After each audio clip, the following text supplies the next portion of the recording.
দর্শক স্বাগত জানাচ্ছি যমুনা টেলিভিশনের নিয়মিত আয়োজন প্রবাসী বাংলাদেশে। বিশ্বের বিভিন্ন প্রান্তে থাকা প্রবাসীদের খবরাখবর নিয়ে আপনাদের সাথে আছি রিশান মাহমুদ। প্রতিশ্রুতি অনুযায়ী চাকরি না দিয়ে উল্টো মালয়েশিয়ার কুয়ালালামপুরে একটি বাসায় 104 জন বাংলাদেশিকে আটকে রাখার অভিযোগ উঠেছে। গত বছরের নভেম্বরে কর্মী ভিসায় মালয়েশিয়ায় যান তারা। জানা যায়, মালয়েশিয়ায় কাজ দেওয়ার কথা বলে তাদের প্রত্যেকের কাছ থেকে 19,000 থেকে 20,000 রিঙ্গিত নেয় স্থানীয় একটি নির্মাণ প্রতিষ্ঠান। দেওয়া হয় উচ্চ বেতনের প্রতিশ্রুতি, কিন্তু চাকরি না পাওয়ায় এখন দুর্বিষহ দিন কাটাচ্ছেন প্রতারণার শিকার শতাধিক বাংলাদেশি। এমনকি কেড়ে নেওয়া হয় পাসপোর্ট সহ অন্যান্য প্রয়োজনীয় কাগজপত্র। কাজের দাবি জানালে উল্টো শারীরিক এবং মানসিক অত্যাচারের শিকার হন তারা। আটকা পড়াদের অধিকাংশই ঋণ করে পাড়ি দেন মালয়েশিয়ায়। তারা জানান, ঋণের টাকা শোধ করতে না পেরে এখন নানা ধরনের হুমকির শিকার হচ্ছে দেশে থাকা তাদের পরিবার।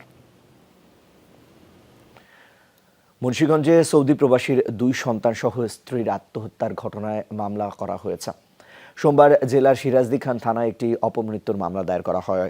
সহকারী পুলিশ সুপার মুস্তাফিজুর রহমান রিফাত জানিয়েছেন, স্বামীর বিদেশ যাত্রার সময় নেয়া ঋণ পরিশোধের চাপ সইতে না পেরে সন্তানসহ আত্মহত্যা করেছেন স্ত্রী সাইমা বেগম। পরিবারের পক্ষ থেকে পাওয়া যায়নি আর কোনো অভিযোগ।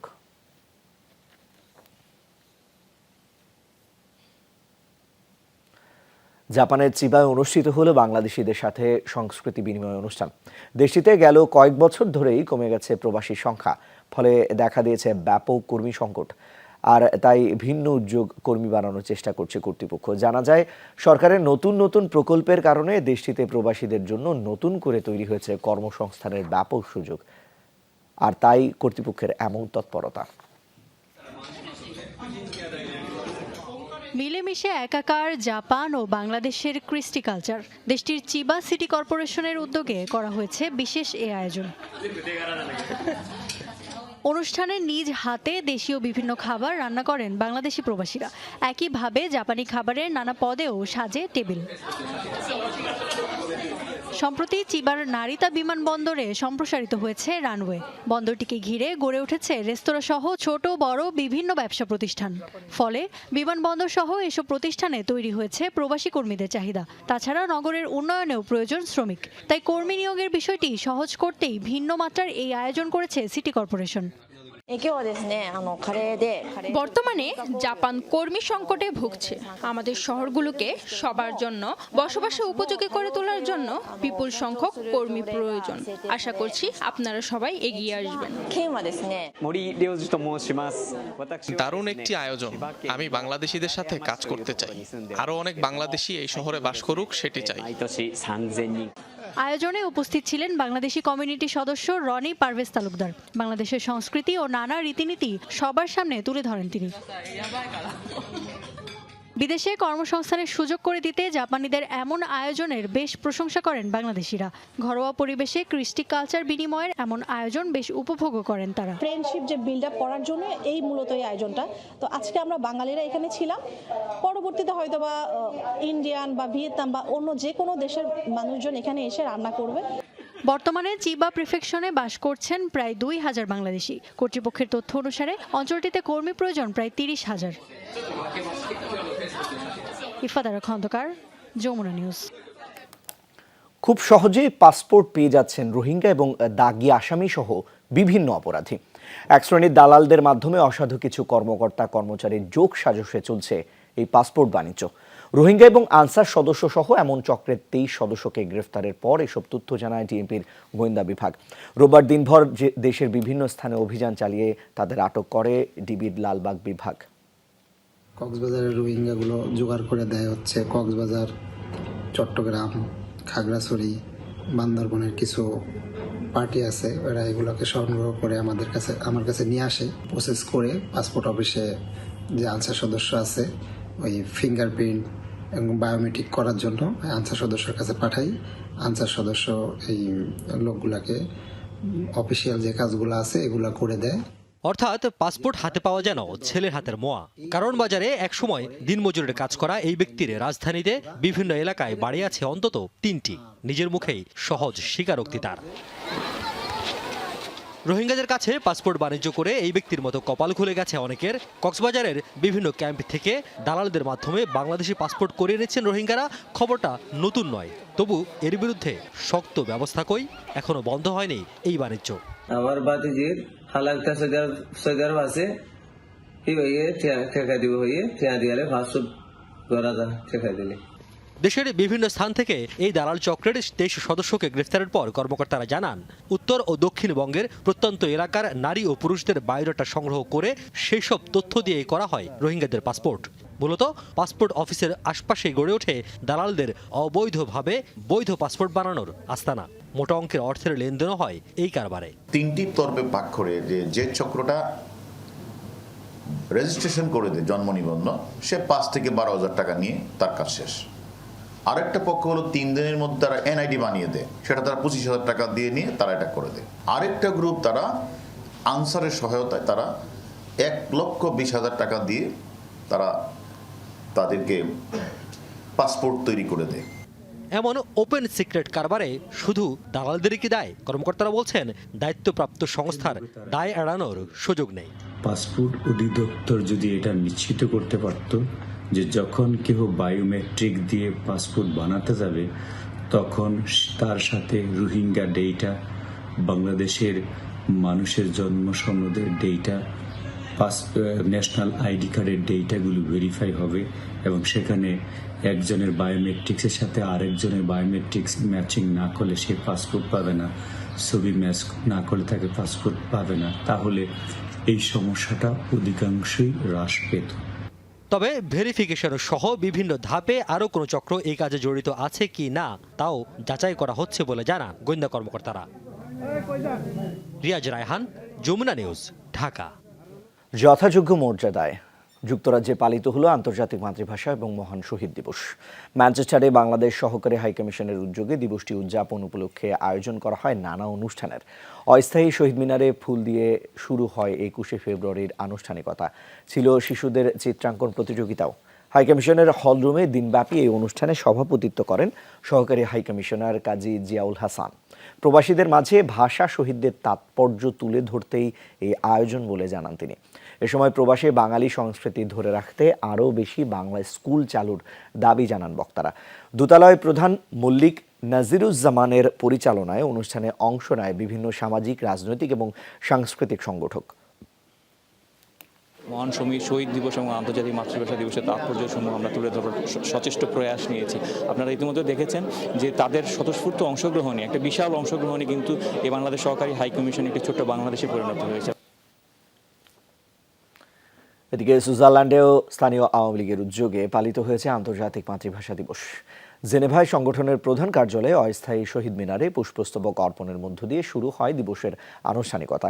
দিবসটি উপলক্ষে আয়োজন করা হয় আলোচনা সভার, যেখানে সভাপতিত্ব করেন সংগঠনের সভাপতি নজরুল ইসলাম, আর সঞ্চালনায় ছিলেন সাধারণ সম্পাদক শ্যামল খান। এ সময় বক্তব্য রাখেন সুইজারল্যান্ড আওয়ামী লীগের যুগ্ম সাধারণ সম্পাদক মাসুম খান দুলাল, সাংগঠনিক সম্পাদক গৌরীচরণ সসীম, সমাজ কল্যাণ সম্পাদক সমীরণ বড়ুয়া সহ আরও অনেকে। সভায় ভাষা শহীদদের আত্মার মাগফিরাত সহ দেশ ও জাতির মঙ্গল কামনা করা হয়। ইতালিতেও পালিত হয়েছে আন্তর্জাতিক মাতৃভাষা দিবস ও শহীদ দিবস। এই উপলক্ষে আলোচনা সভার আয়োজন করে দেশটির জাতীয়তাবাদী স্বেচ্ছাসেবক দল।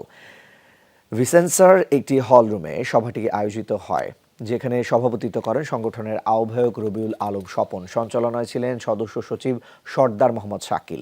সভায় প্রধান অতিথি হিসেবে উপস্থিত ছিলেন ইতালি বিএনপির উপদেষ্টা ও ভিসেন্সা বিএনপির প্রধান উপদেষ্টা SM আলমগীর। বিশেষ অতিথি ছিলেন উত্তর ইতালি স্বেচ্ছাসেবক দলের আহ্বায়ক আজমত উল্লাহ রবিন। আর উপস্থিত ছিলেন ভিসেন্সা বিএনপির সভাপতি আজিজুর রহমান ও সাধারণ সম্পাদক ফিরোজ খন্দকার। এ সময় ভাষা শহীদদের স্মরণ করে 21শে ফেব্রুয়ারি তাৎপর্য তুলে ধরেন বক্তারা। বিএনপি চেয়ারপারসন খালেদা জিয়া সহ সংগঠনের আটক সকল নেতাদের মুক্তির দাবি জানানো হয়।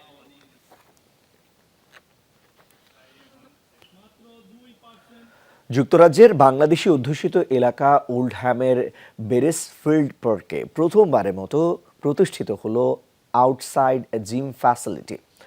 কোল্ড ফার্স্ট ওয়ার্ল্ডে ওয়ার্ল্ডের কাউন্সিলরদের উদ্যোগে লোকাল ইমপ্রুভমেন্ট ফান্ডের আওতায় প্রায় ৩২,০০০ পাউন্ড ব্যয়ে তৈরি হয় এই ফ্যাসিলিটি, যেটির উদ্বোধনী অনুষ্ঠানে উপস্থিত ছিলেন কাউন্সিল আব্দুল জব্বার, আব্দুল মালিক, রুজি, সুরজান, নজরুল ইসলাম সহ আরও অনেকে। পাবলিক হেলথের প্রতিবেদন অনুযায়ী অর্থনৈতিকভাবে কঠিন সময় পার করছে এলাকাটির বাসিন্দারা, আর জনসাধারণের জন্য উন্মুক্ত হওয়ার এই সুযোগ সুবিধা ভোগ করে স্বাস্থ্যগত সমস্যার সমাধান পেতে পারেন অনেকেই বলে জানান উপস্থিত কাউন্সিলররা। আজকে আমরা এখানে লইছি আমরা নতুন একটা আউটডোর জিম আমরা কাউন্সিল থেকে ফান্ডিং আনিয়া বানাইছি, একটা ফ্রি অফ চার্জ হইব। আমরা অনুরোধ থাকবো যে লোকাল মানুষ আছেন তারা সব আইতা এটা ইউজ করতা। প্রথমবারের মতো ফ্রি রোমিং সুবিধা নিয়ে বাংলাদেশে কল করার সুযোগ নিয়ে এসেছে ব্রিটিশ টেলিকমিউনিকেশন কোম্পানি ইউকেটেল। লন্ডনের বাংলা প্রেস ক্লাবে এক সংবাদ সম্মেলনে এই ঘোষণা দেন প্রতিষ্ঠানটির কর্ণধার মোহাম্মদ ইব্রাহিম। তিনি বলেন, গ্রাহকরা সরাসরি বাংলাদেশে ফ্রিতে ইনকামিং এবং আউটগোয়িং কল করতে পারবেন। ব্যবহার করা যাবে মোবাইল সিম, ই সিম অথবা ট্রাভেল সিম। বাংলাদেশ থেকেও এই সুবিধা ভোগ করতে পারবেন গ্রাহকরা। সরাসরি ফ্রি কল করা যাবে দেশের অভ্যন্তরে বা বহির্বিশ্বে। বিশ্বের যে কোনো দেশ থেকে ইউকেটেল অ্যাপের মাধ্যমে ফ্রি রোমিং সুবিধা ভোগ করতে পারবেন ব্যবহারকারীরা। ১৪৬টি দেশে এই সুবিধা প্রদান করছে প্রতিষ্ঠানটি। উমরাতে যারা যাবেন ওনাদের ওনারা ফ্রি দিবেন, আর আপনার আমরাও তখন আরেকটু বেশি ফিডব্যাক পাবো, হয়তো ওনাদেরও একটু লাভ হবে, প্রমোশন হবে। স্পেশালি যারা উমরাতে যাচ্ছেন, অন্তত আমাদের কমিউনিটি রোজা মাস অন্তত ১-১.৫ মানুষ উমরাতে যাচ্ছে। জাতীয় নির্বাচনে বিজয়ী আওয়ামী লীগ পুনরায় সরকার গঠন করায় দক্ষিণ আফ্রিকা আলোচনা সভা অনুষ্ঠিত হয়েছে। দেশটির শাখা আওয়ামী লীগের উদ্যোগে আয়োজিত হয় এই সভাটি। জোহানেসবার্গের একটি রেস্টুরেন্টে আয়োজিত এই অনুষ্ঠানে সভাপতিত্ব করেন সংগঠনের সিনিয়র সহসভাপতি আব্দুল আওয়াল হোসেন সোহেল। দপ্তর সম্পাদক শাখাত হোসেনের সঞ্চালনায় সভায় প্রধান অতিথি হিসেবে উপস্থিত ছিলেন সর্ব আফ্রিকা আওয়ামী লীগের আহ্বায়ক ডক্টর লুৎফর রহমান রূপন। বিশেষ অতিথি হিসেবে ছিল সর্ব আফ্রিকা আওয়ামী লীগের যুগ্ম আহ্বায়ক আব্দুল আওয়াল তানসেন এবং মোজাব্বিক আওয়ামী লীগের সভাপতি নাসির উদ্দিন সহ অনেকে। এ সময় বর্তমান সরকারের বিভিন্ন উন্নয়নের চিত্র তুলে ধরেন বক্তারা। যুক্তরাষ্ট্রে আবারও মুসলিম মার্কিনীদের তোপের মুখে পড়েছেন president Joe Biden. Gaza Israeli আগ্রাসন ইস্যুতে তার অবস্থান নিয়ে তীব্র অসন্তোষ রূপ নিয়েছে বিক্ষোভে। বাইডেনকে বয়কটের দাবি উঠেছে আরব আমেরিকানদের কণ্ঠে। ক্ষোভের মাত্রা এতটাই যে আসন্ন প্রেসিডেন্ট নির্বাচনে বাইডেনের বিপরীতে শয়তান দাঁড়ালেও তাকে ভোট দেবেন না বলে জানিয়েছেন অনেক মুসলিম। যুক্তরাষ্ট্রের মিশিগানে গাজায় যুদ্ধবন্ধের দাবিতে সোচ্চার শক্তিশালী আরব আমেরিকান কমিউনিটি। ফিলিস্তিনের পতাকা, ব্যানার হাতে স্লোগানে মুখরিত মুসলিম অধ্যুষিত ডিয়ারবর্নের রাজপথ। একই সাথে আওয়াজ ওঠে প্রেসিডেন্ট জো বাইডেনের বিরুদ্ধে। প্রেসিডেন্ট বাইডেন সহ সব প্রার্থীদের জানানো প্রয়োজন আমরা ফিলিস্তিনের পক্ষে। আমাদের ট্যাক্সের অর্থ ইসরায়েলের কাছে যাক, ফিলিস্তিনে গণহত্যায় ব্যবহার করা হোক তা চাই না। যুক্তরাষ্ট্রের দোদুল্যমান অঙ্গরাজ্যগুলোর মধ্যে অন্যতম মিশিগান, যেখানে বেশিরভাগই আরব আমেরিকান।